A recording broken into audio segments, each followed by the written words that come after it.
Now for the talk of today.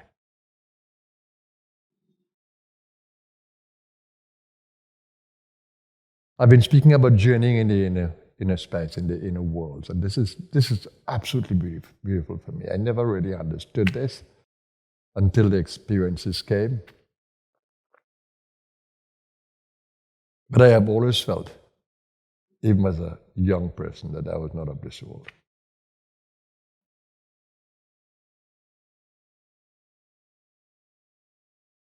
I was always very self-conscious and told, we are taught to be extrovert. We shouldn't be so self-conscious. But I was highly self-conscious as a young person, looking at my every thought and feeling guilty when I think things in front of someone that I shouldn't think.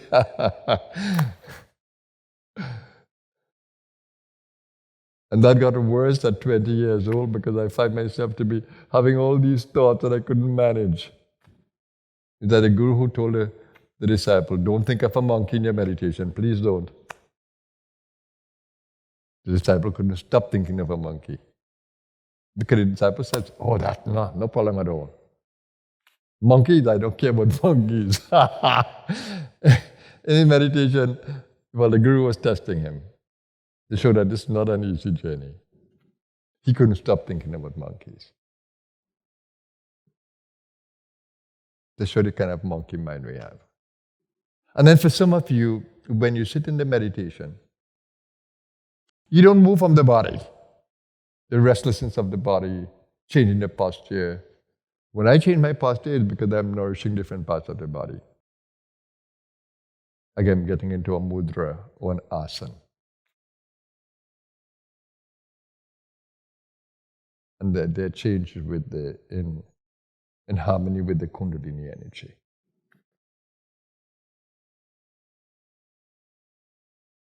The secret of the inner space is that every chakra that you visit and every chakra that has been awakened inside of you due to your experience with the Guru, inner and outer Guru, every chakra that has been awakened allows you visitation of another world,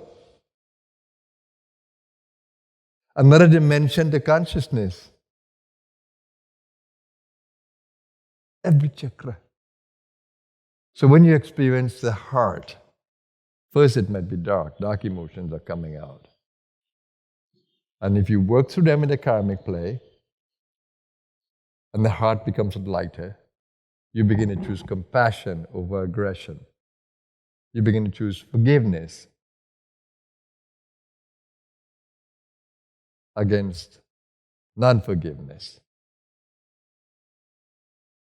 When you make these choices in the karmic play and you have the whole figure to practice them, life is going to produce all the opportunities for you to practice, whether it's in the workplace, whether it's in the home, whether it's in the relationships, but life is going to give you every opportunity to clean up the chakra. That's how it operates. The stage is given for you to cleanse the chakra. And the most beautiful thing is that a guru is going to manifest in the space just when you need the messenger. And I said messenger because all they do is point the way, inspire you. They give you a strong dose of inspiration that we call Shaktipat. The true masters.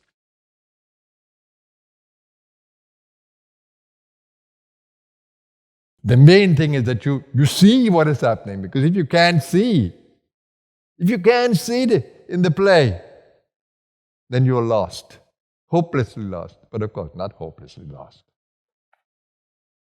Only in manner of speaking, because the divine is still holding you.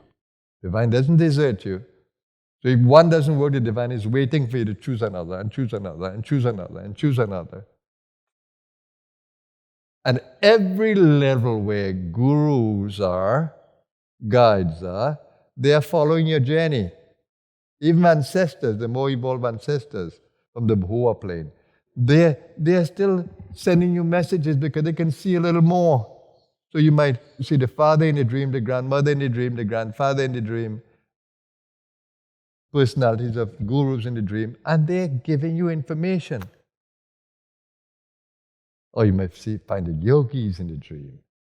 full of light. And they are guiding you in the inner space. And when you have a visitation from them, a hug from them, a hold from them, a word from them, it makes the world of a difference. And they are beings in every level. Throat level, which is the information level, peace level. Heart level, which is a lot of love, the beings of love. Manipura level, dynamic, strong, the masters of the energy. Sacral is the bhuva, the plane just after this. This is the bhuloka. And like I said last night, there are lokas below, the dark worlds. You cannot have aggression and hate and go up to any one of these higher worlds. They can't receive you. If you read the Tibetan book of Eden, you will see how the soul is guided by the master through the different levels of light. And if the soul can't access any of those worlds of different colors of light, the master is telling the soul, prepare to be reborn.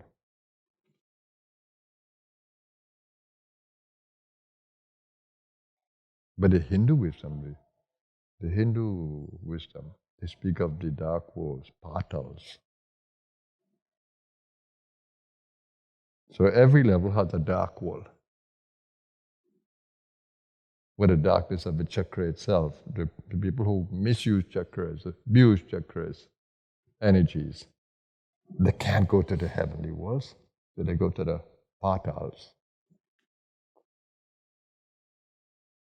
But of course, redemption is always there in the process. So they can work through with all the hellish souls that are together.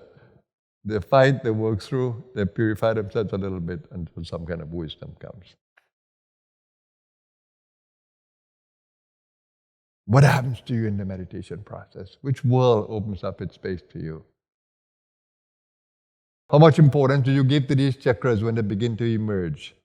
How much importance do you give to the sadhana for cleansing the space? How much importance do you give to the stage outside? Because you want to blame everybody and run away from everybody when that is what you need. How can you not see that the stage is perfect? Om Purnamada, Purnamidam. Everything in this space is perfect. Perfectly orchestrated. How can you not see that?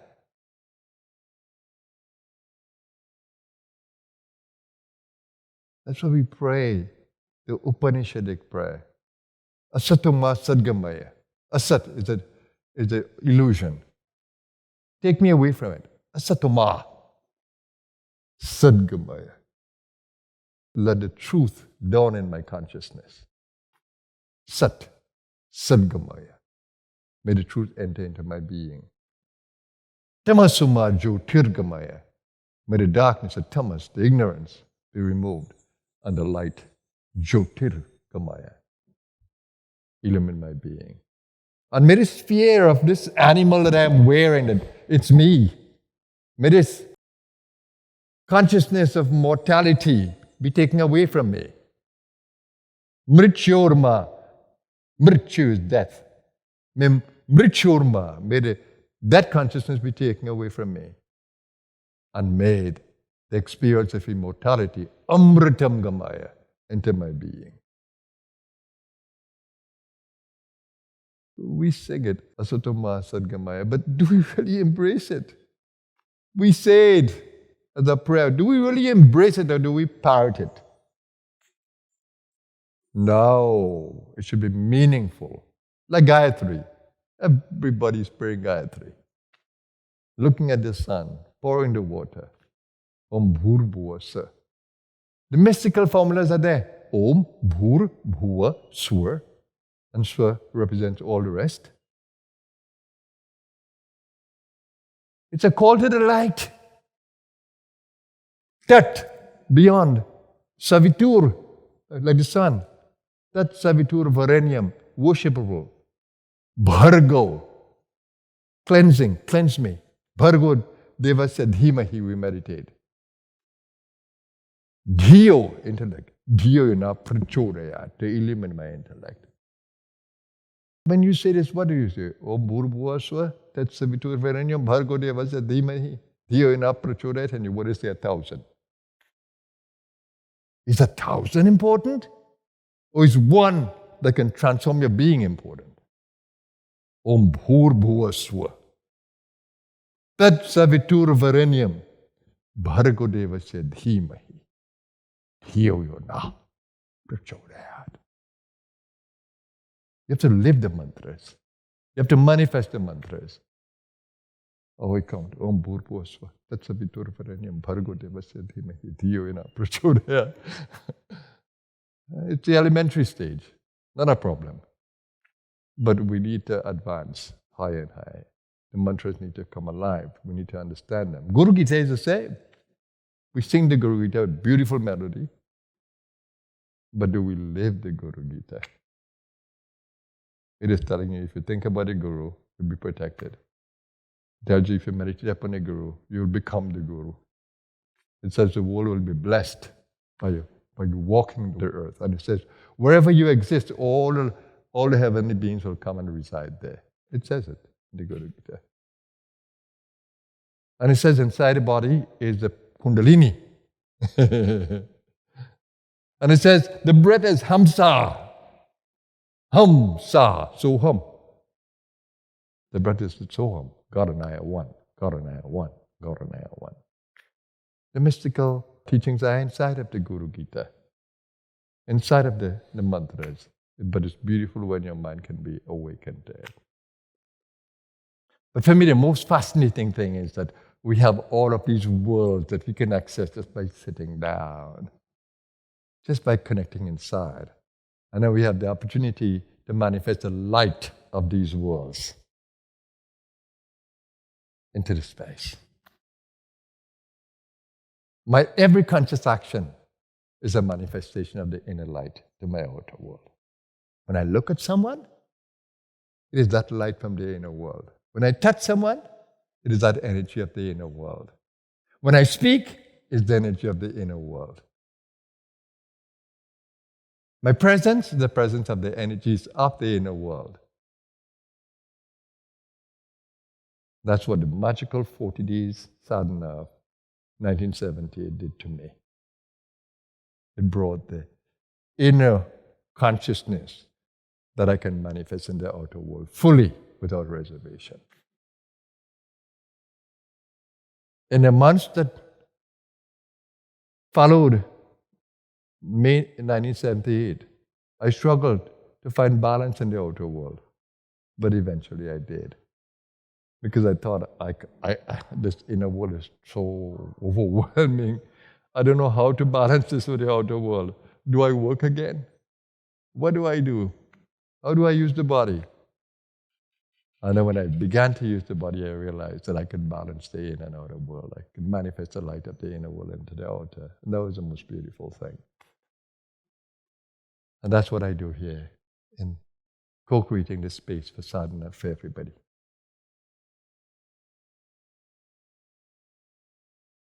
This is a portal where we can go from the outer world to the inner. That's what this is. And that's what all the Siddha Peeths in India are about, where these Mahayogis have come. And they have created portals, which is always a beauty to visit. And my journey stayed there. That was one of the most beautiful things, whether it's Raman Maharishi, Sri Aurobindo, Swami Shivananda, Abhanichananda, Shivdi Sai Baba.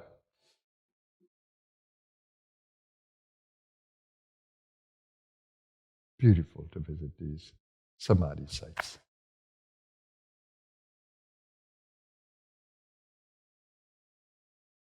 So the inner space, every chakra is a portal today to another world. And for me, that's phenomenal, absolutely phenomenal. That each one of us can manifest the light of the other worlds. We can become a light to the world. Such beautiful opportunities. And then we can keep this body youthful by completely shining the light from the chakras that nourish this body. Om Bhurbu Aswa. You can completely nourish these worlds, outer and inner.